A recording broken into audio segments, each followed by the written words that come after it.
La concurrence, c'est quoi? Le moyen magique de faire baisser les prix et augmenter le bonheur? Ou bien la guerre de tous contre tous au bénéfice de quelques-uns? Dans 3 minutes, vous saurez tout, ou presque. Prenons comme exemple un marché minuscule.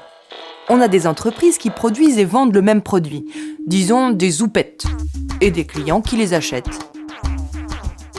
Les économistes appellent concurrence parfaite cette situation où toutes les entreprises en compétition sont soumises aux mêmes conditions. D'un côté, il y a les clients, de l'autre, il y a les zoupettes. Les clients observent les prix et choisissent forcément le plus bas. Si bien que celui qui vend plus cher, en fait, ne vend pas du tout. Résultat, chaque entreprise comprime ses coûts et ses marges au maximum. Le prix de la zoupette, déterminé par l'interaction entre de nombreux vendeurs et de nombreux acheteurs, s'établit tout près du minimum possible, compte tenu des coûts de fabrication. Les consommateurs achètent leurs zoupettes au meilleur prix, ils sont heureux. À l'opposé de la concurrence parfaite, il y a le monopole. Il n'existe qu'un seul producteur de zoupettes. Il peut augmenter ses prix autant qu'il veut, les clients captifs n'ont guère le choix, à moins de se passer complètement de zoupettes. Et ça, c'est dur.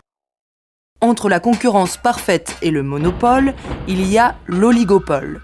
2 ou 3 vendeurs, par exemple, se partagent le marché. La concurrence joue en théorie, mais en pratique, le risque d'entente sur les prix augmente fortement. Les consommateurs paient leurs zoupettes trop cher. Ils sont malheureux. C'est pour cette raison que dans la plupart des pays, le législateur a interdit monopole et oligopole ou les a encadrés strictement. Dans le monde réel, les exemples de concurrence parfaite sont rares.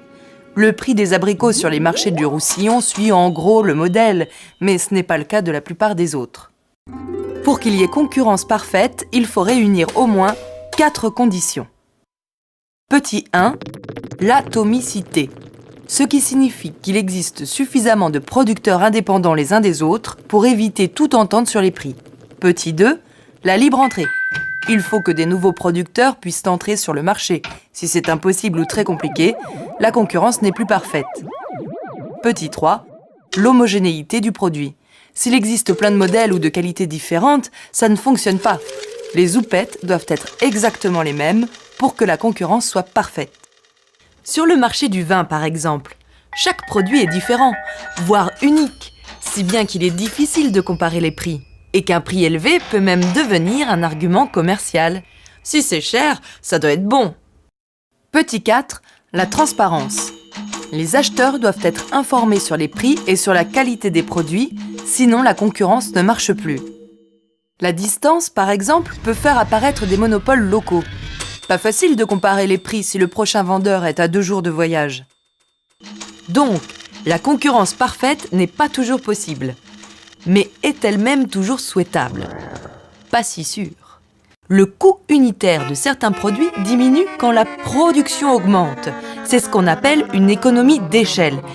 Il est plus facile de rentabiliser une usine qui construit 1000 voitures qu'une autre qui en construit 10. Résultat, les plus gros auront tendance à être les moins chers. La diminution du nombre de producteurs et donc de la concurrence peut paradoxalement faire baisser les prix, à l'inverse du modèle. C'est ce qui justifie l'existence de services publics dans certains pays pour exploiter les réseaux d'eau ou d'électricité par exemple. On imagine mal plusieurs entreprises gérant ensemble une ligne à haute tension. Et puis, il existe aussi des produits particuliers parce qu'ils sont nouveaux. C'est le cas d'un médicament, d'un logiciel, mais aussi d'un roman ou d'une chanson. Ces produits particuliers nécessitent un investissement initial important en argent ou en temps. Si tout le monde peut les reproduire et les revendre, alors leur création n'a économiquement plus beaucoup de sens. C'est pour cette raison que le législateur, encore lui, a inventé la propriété intellectuelle. Le brevet et le droit d'auteur restreignent la concurrence en accordant un monopole temporaire à l'inventeur d'un médicament ou à l'auteur d'une chanson. Le consommateur paie plus cher, c'est embêtant. Mais sans brevet ou sans droit d'auteur, le produit n'existerait probablement pas du tout. Bref, La concurrence n'est pas un bien absolu, mais avec un minimum de règles, elle reste un aspect fondamental de nos économies de marché qui permet d'éviter les abus liés aux situations de monopole et d'encourager l'innovation.